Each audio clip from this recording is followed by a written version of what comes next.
সুপ্রিয় দর্শক শ্রোতা, আসসালামু আলাইকুম। সঙ্গতি অসঙ্গতি ইউটিউব চ্যানেলের পক্ষ থেকে আমন্ত্রণ জানাচ্ছি। সাথে আছে আমি শাহিনুর রহমান। লেবাননের সম্ভাব্য ইসরায়েলি অ্যাটাক ও তার সাথে রিলেটেড ঘটনা প্রবাহের উপর তীক্ষ্ণ নজরদারি করছে সৌদি আরব। দাবি করে সৌদি আরব তার নাগরিকদের অবিলম্বে লেবানন ছেড়ে যেতে অনুরোধ জানিয়েছে। এর আগে ইসরায়েল লেবাননে অ্যাটাক করলে ইরান ও তার আঞ্চলিক মিত্রদের গ্রুপ অল রেজিস্ট্যান্স ফ্রন্টস ইসরায়েলের এগেনস্টে লড়াইয়ে নামবে মর্মে ইরানের হুঁশিয়ারির একদিন পর সৌদি আরবের পক্ষ থেকে এই মেসেজটি সামনে এলো।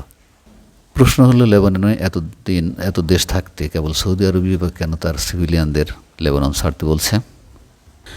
লেবাননে আসলে সৌদি আরব কার থেকে বাঁচতে চাইছে? কাকে ভয় পাচ্ছে সৌদি আরব? ইসরায়েলি অ্যাটাক থেকে, নাকি রেজিস্ট্যান্স ফোর্সের থ্রেট থেকে?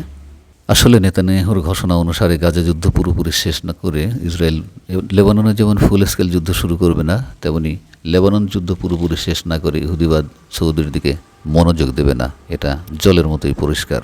সুতরাং এই মুহূর্তে বলা যায় ইসরায়েলের দিক থেকে সৌদি আরব অনেকটাই নিরাপদ। অপরদিকে বৌদ্ধ মহলের অনুমান সৌদি আরব আসলে হামাস, হিজবুল্লাহ এবং ইরান তুরস্কের ভয়েই এটা করছে।